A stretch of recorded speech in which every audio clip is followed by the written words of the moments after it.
আমাদের সবথেকে সুন্দরতম মুহূর্ত এবং সবথেকে বেশি আনন্দের মুহূর্ত কোনটা জানেন? ঈশ্বরের সম্মুখে বসে থাকা।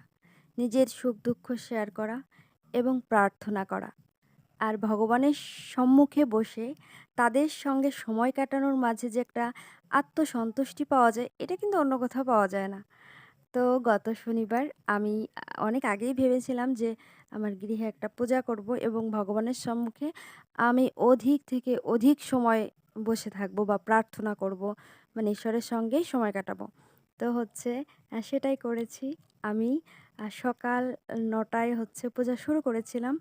আর আমার পূজা শেষ করতে, করতে আ হচ্ছে ২ টো মতো বেজেছিল। তো এই যে দীর্ঘ একটা সময় এসব কিছু কিন্তু আমি সমস্ত কিছু গুছিয়ে এই যে বেলপাতার মালা দিয়েছি। এখানে ১০৮ টা পাতা রয়েছে। তারপর হচ্ছে সমস্ত কিছু গুছিয়ে আ মন্ত্র পাঠ করে পূজা করতে, করতে এই সময়টা কেটে গেছে। তবে আমার মনে হয়েছে যে আরো কিছুটা সময় থাকলে ভালো হতো। আর এই যে এই ভিডিওগুলো একদম শেষ পর্যায়ে করেছি। তো আমার কিন্তু ভীষণ আনন্দ হচ্ছিল পূজাটা সম্পন্ন করতে। আর সমস্ত কিছু গুছিয়ে পূজা করতে আমার তো ভীষণ ভালো লাগছিল।